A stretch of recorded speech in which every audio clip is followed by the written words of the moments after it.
One day before giving birth, Tanya Rozvik watched her husband leave on a vacation with his parents, believing she'd be fine for a few days. Hours later, an anonymous email accused her of a multimillion-dollar fraud she never committed. As labor began, the people framing her made their final move, but one hidden piece of evidence would expose a betrayal no one saw coming. If you enjoy emotional revenge stories packed with shocking twists, subscribe to Panda Revenge and let's begin. The day before my due date, my husband zipped his suitcase, smiled as though nothing unusual was happening, and walked out the front door to leave on a vacation with his parents. If someone had told me that would only be the beginning of my nightmare, I would have laughed through my anxiety. At that moment, I believed my biggest concern was giving birth without him beside me. My name is Tanya Rozvik, and this is the story of how one ordinary decision uncovered a carefully planned betrayal that nearly destroyed my life before my daughter even took her first breath. I was 32 years old, living in a quiet suburban neighborhood where nothing dramatic ever seemed to happen. My maternity leave had started 2 weeks earlier after years of working as a financial compliance auditor for a regional healthcare network. Numbers had always made sense to me. Records either matched or they didn't. Every mistake left a trail if someone cared enough to follow it. People often joked that I noticed details nobody else saw. Ironically, I completely missed the biggest danger sitting right in front of me. My husband, Nolan, wasn't a bad man. At least that was what I kept telling myself.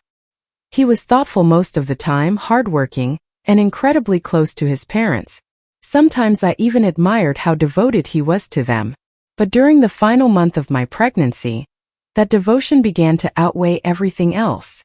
3 weeks before my due date, Nolan came home carrying several colorful travel brochures. "My parents finally booked that mountain resort," he said with excitement.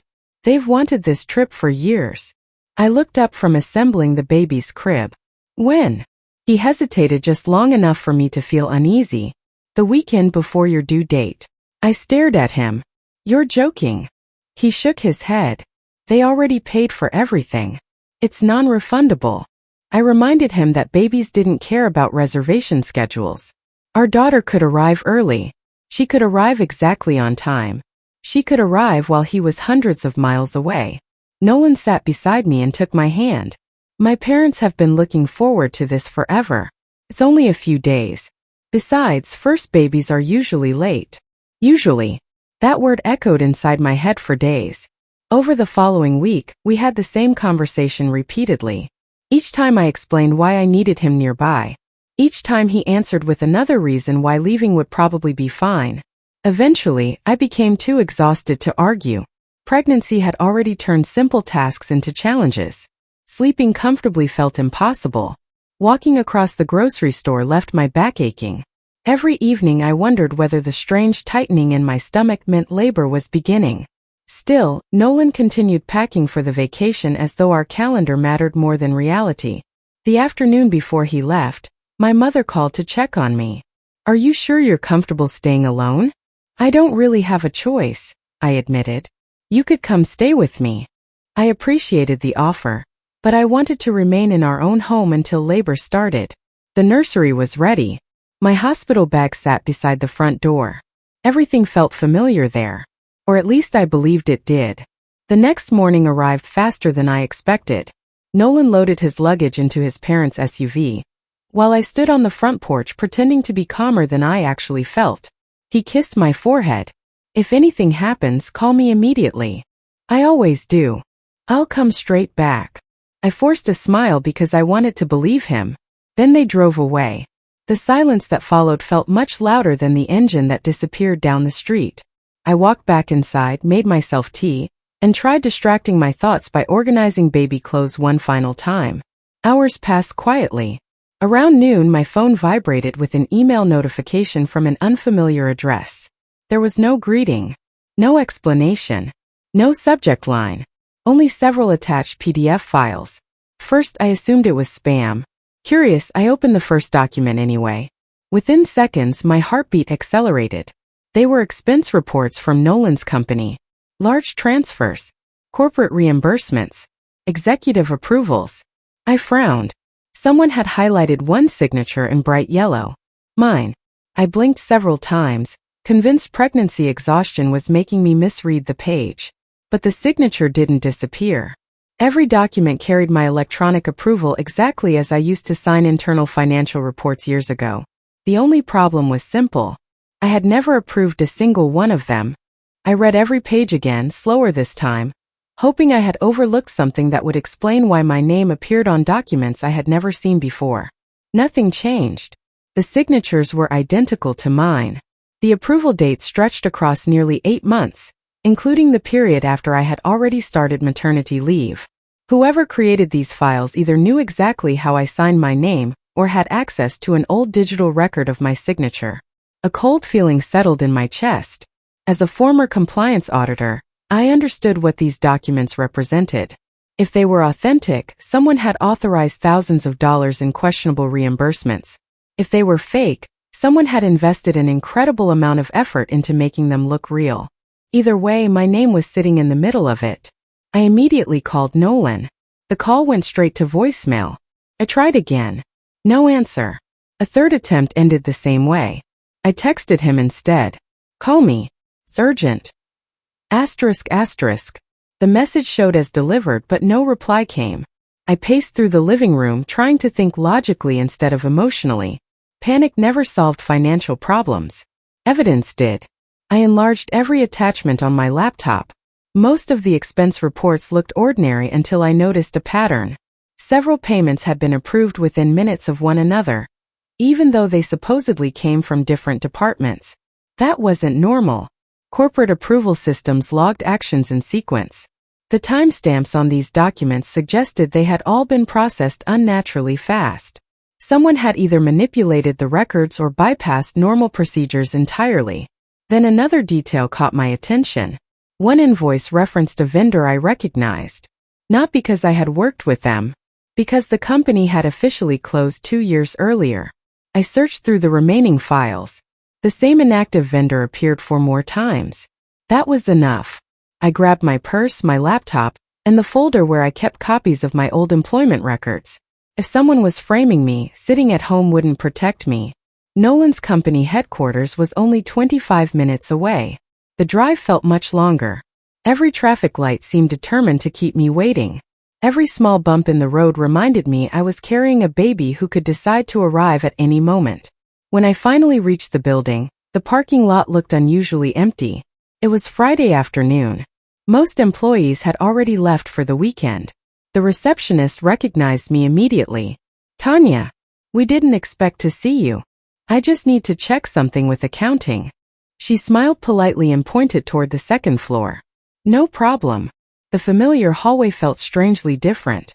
Months earlier, I had visited Nolan during lunch breaks, chatting with employees who greeted me by name. Now the offices seemed unusually quiet.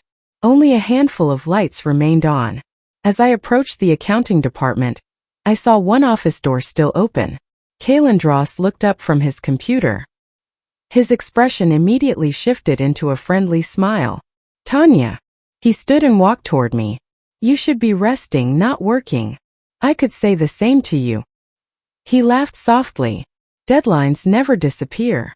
Kalen had always been Nolan's most trusted business partner. Calm, organized, and impossible to rattle, he was the kind of person everyone described as reliable. Something about his calmness bothered me today. Maybe it was because my own nerves were stretched so thin. "I actually needed to ask you something," I said. "Of course." I opened one of the documents on my laptop. "Have you ever seen these approvals?" His eyes scanned the screen for barely 2 seconds before he answered. "No." Too fast. Most people would have read the page first. Instead, his answer came almost instantly. "You should probably ask finance on Monday," he continued casually. "They'll know more than I do." Before I could respond, his phone rang. "Excuse me." He stepped into the hallway to take the call. The moment he disappeared, I noticed something overflowing from the shredded paper bin beside his desk. Most of the papers had been destroyed beyond recognition. One strip hadn't made it completely through the machine. A printed employee identification number remained visible. I froze. The number looked familiar. I reached down carefully and pulled the strip free. It wasn't just any employee ID. It was mine. Not my current identification, The employee number I had used years ago before changing departments. Why would Kaylin have paperwork connected to an account I hadn't used in years? Before I could examine it further, footsteps echoed down the hallway. I slipped the paper into my pocket and looked toward the office entrance. Kaylin was already walking back. This time he wasn't smiling quite as much. His eyes briefly dropped toward the shredder. Then they met mine. For a single second, neither of us said a word. And in that silence I realized one unsettling truth. He wasn't surprised to see me. He was surprised by what I might have found. Kaylin stepped back into his office as if nothing unusual had happened, but the atmosphere had changed. The easy smile he had greeted me with earlier was gone, replaced by careful politeness. "You found what you needed?" he asked. "I don't think so," I answered, slipping my laptop back into my bag. His eyes briefly moved toward my jacket pocket before returning to my face. It was only a fraction of a second, but I noticed it. Years of auditing had taught me to pay attention to where people looked before they answered questions. "I should probably head home," I said. "That's a good idea," Kaylin replied. "You shouldn't be under this much stress." His concern sounded genuine enough that another person might have believed it. I didn't. As I walked toward the elevator, I resisted every urge to pull the paper strip from my pocket. If Kaylin really was connected to those documents, I didn't want him seeing me inspect it. The elevator doors opened. Just as I stepped inside, loud alarms suddenly echoed through the building. A sharp electronic tone repeated over and over. Employees who were still inside began looking around in confusion. The elevator stopped before the doors could close.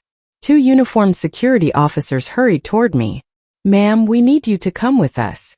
"What happened?" "We've received a report that confidential company records were removed from a restricted office." I stared at them. "There has to be a mistake. The report specifically identified you." My stomach tightened. "I haven't removed anything." One officer spoke into his radio while the other gestured toward a nearby conference room. "Please cooperate." Several employees had gathered in the hallway by now. They weren't speaking loudly, but I could feel their eyes following me. Embarrassment mixed with anger. One of the officers asked me to place my purse on the table. I hesitated. "I'm 9 months pregnant." "We understand, ma'am. This won't take long." I slowly opened my bag. Inside were my wallet, hospital paperwork, my laptop, snacks, a water bottle, and baby supplies I carried everywhere. Nothing else. The officer searched carefully. Then he looked confused. "There's nothing here." "I told you." Before anyone could continue, another security guard entered carrying a sealed company envelope. "We found this near accounting." He placed it on the table. Inside were printed copies of the same fraudulent expense reports I had received by email. Every page displayed my signature. One officer frowned. "Did these come from your bag?" "No. They were reported missing from accounting." I've never seen those printed copies before today. The room became uncomfortably quiet. Someone had planned this. The anonymous email. My visit to the office. The sudden security report. Every step fit together too perfectly to be coincidence. Then Kaylin appeared in the doorway. He looked appropriately concerned. "Tanya, what's going on?" One of the security officers answered before I could. "We're investigating possible removal of confidential financial records." Kaylin slowly nodded. "I hope this is just a misunderstanding." He looked directly at me. "I know you'd never intentionally violate company policy." The words sounded supportive, but something about them felt carefully chosen. He wasn't defending me. He was establishing distance, as though he wanted everyone present to believe he barely knew me. Security eventually reviewed camera footage from the hallway. It confirmed I had entered Kaylin's office. It also confirmed I had left carrying only my purse. No one could prove I had taken the documents. Without evidence, they had no reason to detain me. One officer apologized for the inconvenience. Another quietly suggested I avoid returning until the matter was resolved. I left the building with my heart pounding. The moment I reached my car, I finally removed the paper strip from my pocket.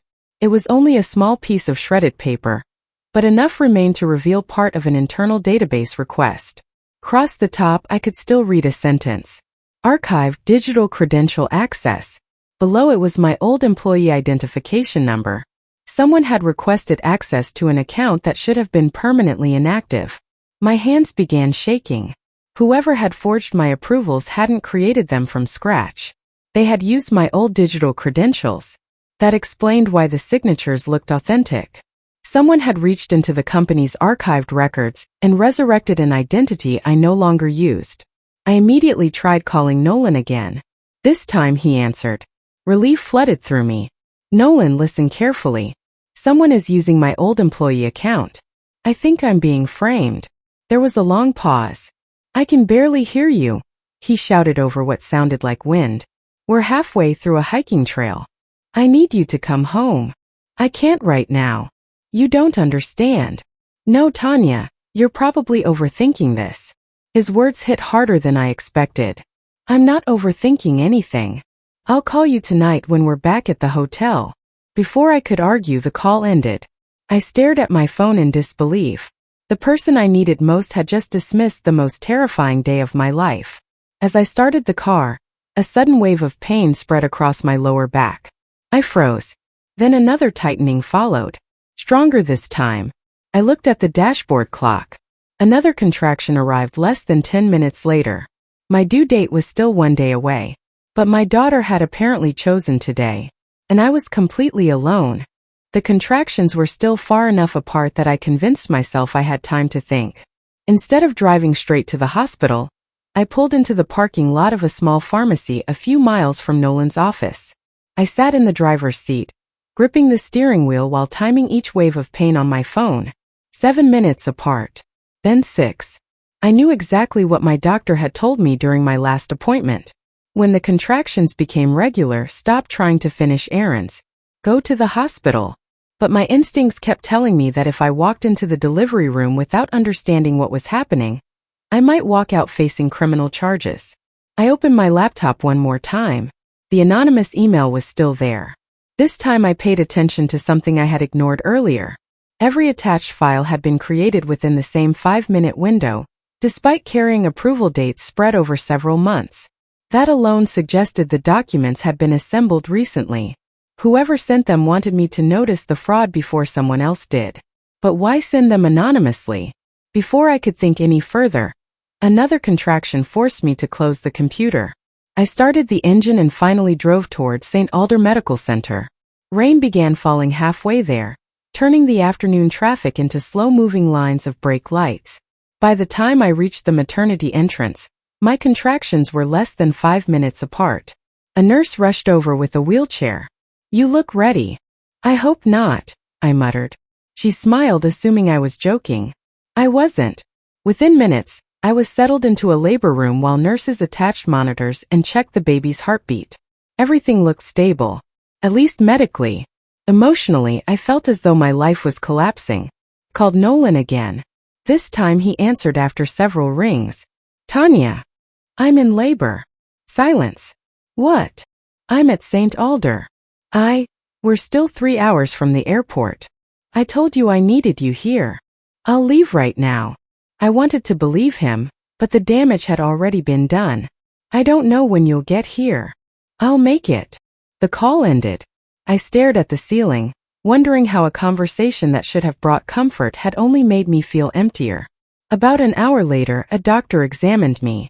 You're progressing, she said calmly. It'll still be a while, but this is definitely labor.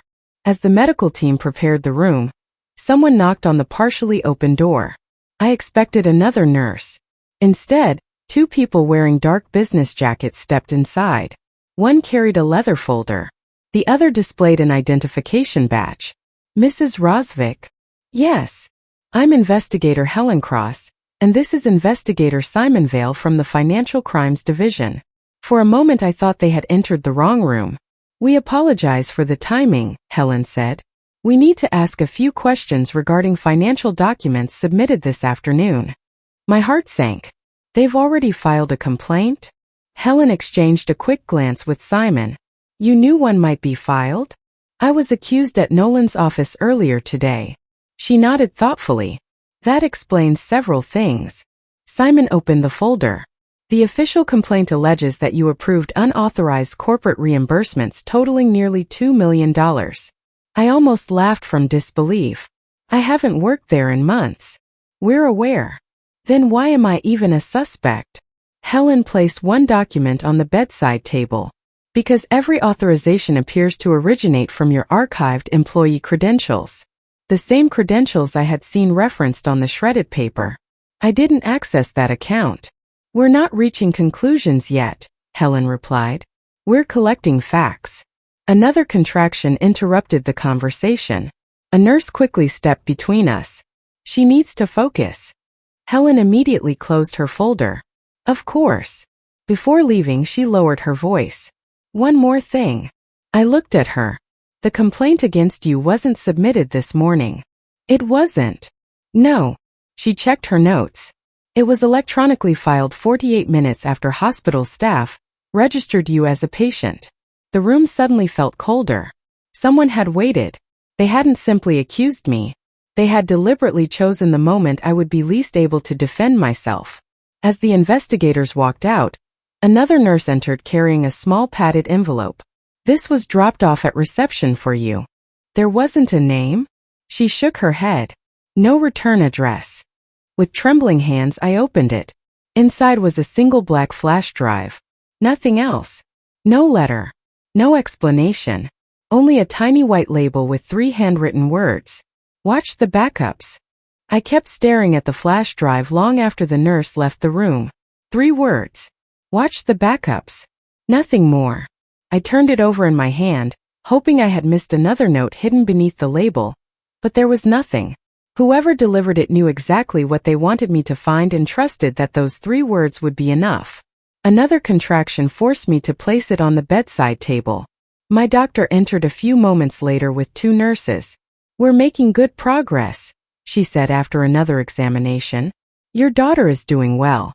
Right now, that's our priority. I nodded, trying to focus on breathing instead of the questions racing through my mind. Who had sent the flash drive? How had they known I was at the hospital? And what exactly were the backups? Several hours later, just before midnight, my daughter entered the world. The moment I heard her cry, everything else disappeared. The fear, the accusations, the uncertainty. For a few precious minutes, there was only the tiny baby wrapped in a warm blanket lying against my chest. She squeezed one of my fingers with surprising strength. I whispered that I would always protect her, no matter what happened next. The following morning, exhaustion settled over me like a heavy blanket. Nolan still hadn't arrived. His flight had been delayed because of severe weather. He kept sending apologetic messages. I couldn't find the energy to answer them. Around 10 o'clock, investigator Helen Cross returned alone. I hope you and your daughter are doing well. We're okay. I don't want to disturb you for long. She noticed the flash drive beside my bed. What's that? I don't know. I explained how someone had anonymously delivered it the previous evening. Helen frowned. May I examine it? I hesitated only briefly before handing it to her. If there's evidence on it, I'd rather you see it than risk losing it. She thanked me and left to have the hospital's digital forensics team safely inspect the device. An hour later, she came back with someone I had never met. A young woman with short dark hair and nervous eyes. This is Maris Aloan, Helen said. Maris offered a cautious smile. I worked in information systems for Nolan's company. You sent the flash drive? She nodded. I was afraid to include my name. Helen placed a laptop on the small table beside my hospital bed. We've confirmed the files are authentic. Maris slowly took a deep breath. For months I maintained backup servers for archived employee accounts. Every login, every credential request, every system change created automatic copies that couldn't normally be edited. She clicked through several folders. Someone kept requesting access to inactive employee profiles. She opened another file. Your profile. A log appeared on the screen. My employee identification number. Access requests. Administrative overrides. Timestamps. Every unauthorized login had originated from one administrator account. Kalen Dross. I stared at the screen. He used my archived credentials. Maris nodded. He couldn't forge your signature by hand. Instead, he restored your old authorization certificates from the backup servers. She opened another folder. This is why he needed your inactive account. Video recordings from internal security cameras began playing. The footage showed Kaylin entering the accounting department late at night on several different occasions. Each visit matched the dates listed in the system logs. He told everyone he was working overtime, Maris said quietly, but he was rewriting financial records. Helen folded her arms. Why didn't you report this immediately? I tried. Maris looked down at her hands. I informed my supervisor after noticing unusual archive requests. What happened? The next day Kaylin personally instructed me to erase the backup history.